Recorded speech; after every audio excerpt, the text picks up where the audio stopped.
In the heart of pre-Victorian India, the city of Hyderabad stood as a testament to cultural coalescence and conflict. Amongst its majestic palaces and bustling bazaars, a love story unfolded, transcending societal norms and imperial boundaries. James Achilles Kirkpatrick, a high-ranking British resident, found himself ensnared by the allure of Khair-un-Nissa, a noblewoman of the Muslim Sayyid family.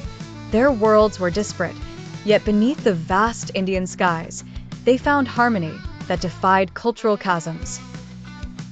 James, with charisma and understanding of Persian culture, moved through Hyderabad as a diplomat seeking unity. Khair, known for her intellect and grace, lived a life governed by strict societal norms shaping her interactions. Their first encounter was at a traditional gathering, where jasmine scent and classical Indian music filled the air. Their eyes met across the courtyard, intertwining their fates in an unspoken moment.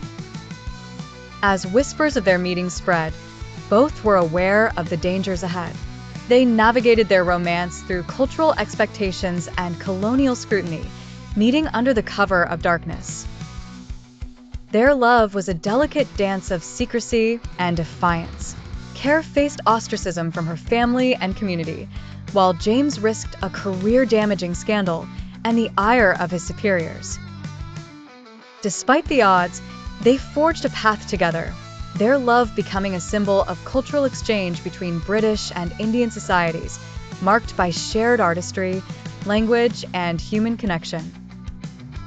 In their union, they demonstrated that beneath artifacts and empire, love had the power to transcend and transform. Their tale lived on as a whispered legend in Hyderabad, showing empathy and love could bridge worlds apart. During the 18th century, British officials in India often found themselves immersed deeply within the cultural fabric of the subcontinent. This phenomenon, colloquially referred to as going native, illustrates a fascinating aspect of colonial history where those governing a foreign land became heavily influenced by its traditions, lifestyles, and social practices. One notable example of a British official who went native was Major Thomas Rennell. Rennell was an East India Company employee whose work in surveying and mapping India required frequent interactions with local populations. His appreciation and understanding of Indian geography, culture, and the usefulness of local knowledge were apparent in his detailed maps and surveys. Rennell's adaptation to Indian customs won him admiration from local leaders and peers, illustrating how an embracement of indigenous insights could lead to mutual respect and collaboration. Sir David Auchterlonie, another British figure, is perhaps one of the more prominent examples of going native. Serving as the resident in Delhi, Auchterlonie adopted various aspects of Indian culture. He lived in an Indian-style mansion, conducted affairs in the local vernacular, and was noted for his participation in Indian ceremonies. His public procession through the streets riding an elephant was emblematic of his acceptance of and integration with Indian society. By engaging so thoroughly with the culture, Auchterlonie not only maintained peace, but also ensured that British interests were considered amicably alongside local governance. The practice of going native often varied depending on individual attitudes and personalities. Some officials viewed the embracement of Indian customs as beneficial to the smooth operation of their duties, while others saw it as a betrayal of their British roots. Despite differing opinions, the adaptation to local customs facilitated relationships that were essential in the often delicate interactions between the British and their Indian counterparts. In conclusion, the extent to which British officials went native in 18th century India was significant in shaping colonial administration and relationships. This phenomenon, marked by a blending of cultures and traditions, was evident in key figures like Thomas Rennell and Sir David Auchterlonie, whose integration into Indian society left a lasting impact on the colonial narrative. Their stories provide insight into how melding with local customs was not only a strategic adaptation but also a personal journey into understanding the rich cultural tapestry of India. James Achilles Kirkpatrick, an acclaimed British resident of Hyderabad in the early 19th century, found himself embroiled in an intensely personal and politically sensitive relationship with Khair-un-Nissa, a noblewoman from the court of the Nizam of Hyderabad. Their romance was a subject of scandal and intrigue that highlighted the complexity of British colonial politics in India. Kirkpatrick's role in Hyderabad was mainly to upkeep the interests of the British East India Company while maintaining diplomatic ties with the princely state under a delicate balance of power. However, his liaison with Khair-un-Nissa transcended the bounds of politics, entering the realms of passion and personal conviction. Kirkpatrick's relationship with Khair-un-Nissa had profound political implications, both locally and on a broader spectrum of British colonial governance. At a local level, it created tensions within the British establishment. Many officials viewed Kirkpatrick as a renegade who blatantly defied the rigid social norms that delineated British officers from the native populace. Such romantic entanglements were frowned upon as they could compromise the strategic interests of the company by creating divided loyalties. The relationship was further complicated by the British political objectives. As Kirkpatrick integrated himself deeply into the Hyderabadi society, even to the extent of converting to Islam to marry Khair-un-Nissa. His actions signaled a cultural blurring that ran contrary to the prevailing racial and cultural segregation policies endorsed by the British Raj. Yet, Kirkpatrick's actions also reflect a rare instance of cross-cultural engagement that posed questions about the nature of colonial interactions in India. It suggested a model of mutual respect and assimilation rather than outright domination, though this was not representative of British policy. The implications extended to Hyderabad's court politics as well. The Nizam's acceptance of Kirkpatrick into his family through marriage altered perceptions and power dynamics. It offered Kirkpatrick an uncommon influence within the Nizam's court, thereby affecting diplomatic relations between Hyderabad and the British government. In conclusion, Kirkpatrick's relationship with Khair-un-Nissa was more than a personal affair. It was a politically charged union that exposed the tensions and contradictions within British colonial ideologies in India. It both challenged and highlighted the complexities underlying the cultural and political encroachments of the British rule during that era. This union offered an alternative narrative to the otherwise dominant colonial discourse of unequal cultural hegemonies, a narrative that inferred possibilities for more culturally integrated colonial relations. During the turn of the 19th century, the British presence in India was marked by distinct colonial stereotypes. These included notions of British superiority, cultural segregation, and a firm delineation between the rulers and the ruled. However, the romance between James Achilles Kirkpatrick and Khair-un-Nissa offered a compelling contradiction to these prevailing narratives.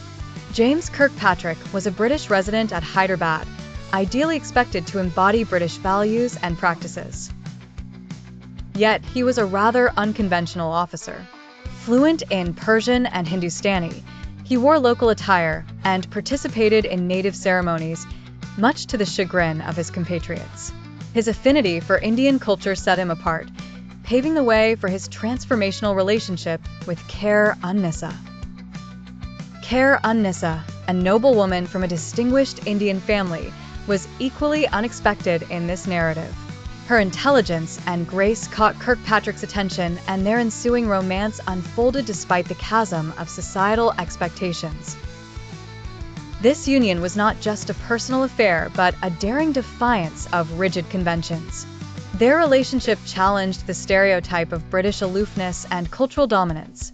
It showcased Kirkpatrick's willingness to engage deeply with Indian society, beyond mere colonial administration. Moreover, it highlighted Khair-un-Nissa's agency, demonstrating that Indian women were not passive figures in the colonial narrative. Their love story was fraught with complexities. The whispers at the residency, the disapproval from both British and Indian circles, and the secret meetings revealed the social barriers they confronted. In 1801, their marriage, legally sanctioned under Islamic law, sparked controversies as it blurred the lines of racial and cultural boundaries. Kirkpatrick's conversion to Islam, his adaptation to Care-un-Nissa's customs, and their eventual siring of children further contested the established norms. Here was a British official who defied the expectations of racial exclusivity by embracing an Indian identity. Ultimately, their romance served to humanize the British presence, demonstrating that love and cultural integration could transcend the strictures of colonial rule. The Kirkpatrick and Care-un-Nissa saga remains a poignant reminder of the power of personal relationships to challenge and redefine stereotypes, even in an era of entrenched imperial attitudes. In the late 18th century, interactions between Westerners and Muslim Indians were marked by cultural adaptation and appreciation. This era saw Western presence grow in India, bringing geopolitical influences and cultural exchanges. Among Westerners, mainly the British, there was a varying inclination toward embracing local customs. Cultural adaptation often stemmed from practical necessities, as living in India required understanding its diverse climates, foods, architecture, and societal norms. Westerners adapting to India's hot climate often adopted local clothing styles, like loose cotton garments, more suited to the weather than traditional attire. Equally notable was the appreciation of Indian art, architecture, and literature. Westerners were struck by the intricacy of Mughal architecture and Indian classical music and dance. This admiration sometimes led to incorporating Indian elements into Western art and literature, visible in works depicting India's exotic allure. However, cultural adaptation was not uniformly embraced and often met with resistance. Many Westerners, with a sense of cultural superiority, viewed Indian customs with disdain, seeking to impose their own cultural norms, leading to dynamic tension. Muslim Indians displayed varied responses to the Western presence. Some were curious and admired Western technology and governance ideas, leading to changes in education and trade, while others were skeptical, wary of cultural identity erasure. In major cities like Calcutta and Bombay, cultural cross-pollination led to a hybrid culture. Trade partnerships and political alliances required mutual understanding, introducing Western culinary items into Indian diets and Indian spices to Western settlers. The late 18th century was a period where cultural adaptation and appreciation were crucial in interactions between Westerners and Muslim Indians. These exchanges provided mutual enrichment, but also reinforced hierarchies and fostered cultural intermingling.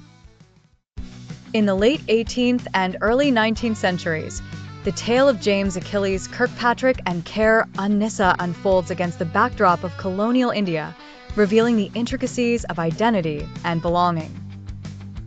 As detailed in William Dalrymple's White Mughals, their story serves as a lens, exploring the cultural intersections and personal entanglements that characterize the British Raj. Kirkpatrick was a British resident at the court of Hyderabad, a man of ambition and complexity. His sense of identity was challenged as he immersed himself in the local culture, donning Mughal clothes and adopting Indian customs. This shift did not merely reflect a superficial infatuation with the exotic, but was a deeper, genuine engagement with the world around him. Enter Care-un-Nissa, a noblewoman of striking beauty and intelligence, whose Persian lineage was steeped in the grandeur of the Mughal courts. Her own identity was steeped in tradition, yet her affections for Kirkpatrick suggest a personal journey of navigating between the conventions of her world and the allure of a different life. Their love was a microcosm of the broader social dynamics in colonial India. On one hand, it highlighted the possibilities for cultural exchange and hybrid identities. Kirkpatrick and Care-un-Nissa's marriage stands as a testament to this fusion. They bore children who embodied this merging of two worlds, raising questions of identity that transcended rigid boundaries. However, their union also underscored the rigidity of British colonial society, which held firm to its segregated lines despite the mingling of cultures at individual levels. Kirkpatrick faced censure and intrigue among his peers, illustrating the precariousness of straddling two worlds and the hostility aimed at those attempting to blur societal lines.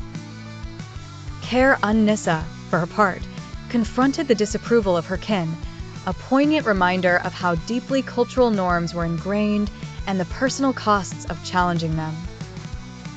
In essence, Kirkpatrick and Nissa's relationship articulated the multitude of identities that converged and clashed in colonial India. It showed how love and personal connections could transcend societal divides. Yet at the same time, it laid bare the barriers that continued to define and confine individual identities within broader imperial structures. Their story remains a powerful illustration of the complexities of belonging in a world where cultural, social, and political lines were constantly being renegotiated. During the late 18th and early 19th centuries, the East India Company underwent a significant evolution in its approach towards cultural integration in India, as depicted in accounts like White Mughals by William Dalrymple. Initially, the company embraced a strategy of cultural assimilation, largely influenced by its administrators who were stationed in India for extended periods. In the late 1700s, company officials, such as Warren Hastings and later Sir William Jones, advocated for an understanding and appreciation of Indian culture, languages, and customs. They often sought the expertise of local scholars and embraced aspects of Indian lifestyle, earning them respect from certain Indian communities. This period marked a phase of mutual respect and exchange, where cultural and intellectual engagement was encouraged. However, as the company's grip on Indian territory strengthened, the attitudes began shifting. Moving into the early 19th century, there was a discernible pivot towards more rigid policies defined by an imperialistic mindset. British superiority was increasingly asserted in cultural and administrative affairs, leading to a decline in the earlier integration efforts. This change was partly driven by the Industrial Revolution, which enhanced British economic dominance and fostered a sense of racial superiority. Moreover, the introduction of English as the medium of education in India symbolized a cultural imposition aimed at civilizing the native population according to British standards. Figures like Thomas Macaulay championed such policies, believing in the benefits of Western education and ideals, thus driving a wedge between the company and traditional Indian cultures. By the mid-19th century, the fusion that had characterized earlier interactions gave way to cultural imposition and dominance. This shift not only changed the dynamic of British-Indian relationships, but also set the stage for the subsequent consolidations of power by the British Empire. Through Dalrymple's narrative, readers can trace the nuanced and layered evolution of the East India Company's policies. From an interplay of cultural exchange to a more rigid, colonial approach that ultimately defined British presence in India. The White Mughal phenomenon is a term derived from the period of British colonial rule in India, where certain British officials and traders adopted local Indian customs, attire, culture, and sometimes religion. This phenomenon offers significant insights into the broader dynamics of colonialism and cultural exchange. The emergence of the White Mughals demonstrates the fluidity of cultural identities in a colonial context. Unlike the rigid perceptions that often describe colonial rulers as imposing their own values and systems on the colonized, White Mughals symbolize a bidirectional form of cultural exchange. These individuals adopted Indian practices not only out of necessity or convenience, but often out of genuine appreciation and personal transformation. They married Indian women, wore Indian clothes, and engaged deeply with local traditions, revealing an aspect of colonialism where boundaries were blurred rather than merely enforced. This cultural exchange challenges the typical narrative of colonial dominance. Instead, it highlights the potential for cultural synthesis and mutual influence.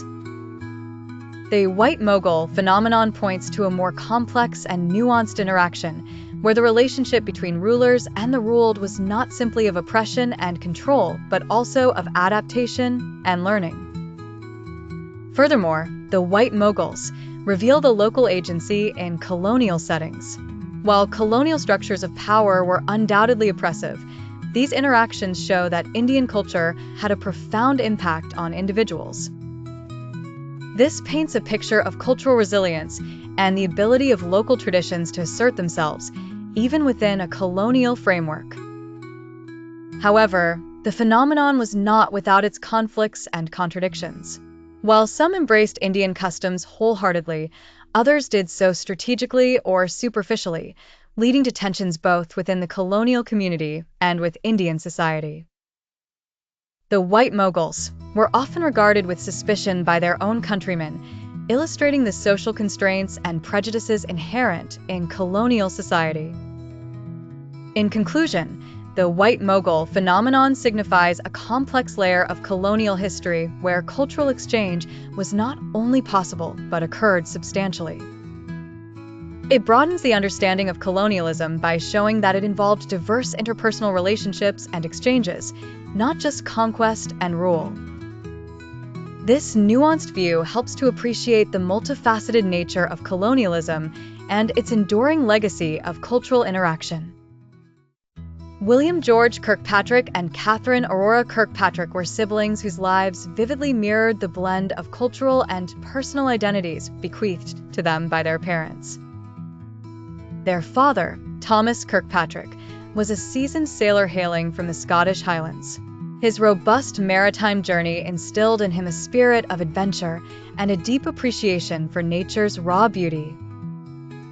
He was known for his stoic nature, but also bore a profound respect for the community values of his birthplace. Their mother, Li Wei, was a talented artist from Shanghai, known for her delicate brushstrokes and her ability to infuse tradition with modernity in her art. Her artworks bloomed with vibrant colors and a rich narrative that drew from ancient Chinese tales.